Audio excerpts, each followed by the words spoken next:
নাটোরের নলডাঙ্গায় অবৈধভাবে পুকুর খনন ও মাটি বিক্রির দায়ে প্রশাসনের অভিযানে দুজনকে আটক করা হয়েছে। এ সময় ট্রাক্টর জব্দ ও ১ লক্ষ টাকা জরিমানা ও অনাদায়ে ১ মাসের কারাদণ্ড প্রদান করেছে ভ্রাম্যমাণ আদালত। সোমবার ৬ এপ্রিল রাতে উপজেলার খাজুরায় ভ্রাম্যমাণ আদালত পরিচালনা করেন উপজেলা নির্বাহী কর্মকর্তা মোহাম্মদ আল ইমরান খান।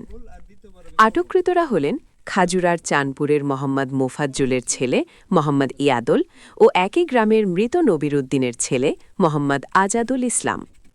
উপজেলা প্রশাসন সূত্রে জানা যায়, দীর্ঘদিন ধরে ওই এলাকায় অবৈধভাবে পুকুর খনন করে মাটি বিক্রির অভিযোগ ছিল। এর পরিপ্রেক্ষিতে অভিযান চালিয়ে ঘটনাস্থল থেকে তাদের আটক করা হয় এবং ব্যবহৃত ট্রাক্টর জব্দ করা হয়।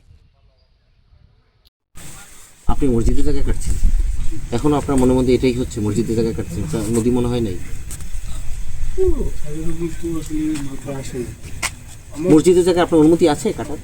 আমি তো সঠিক বলতে পারবো না, আমি তো স্যার আসছে নতুন গেছে। ওকে ফাইন, ঠিক আছে।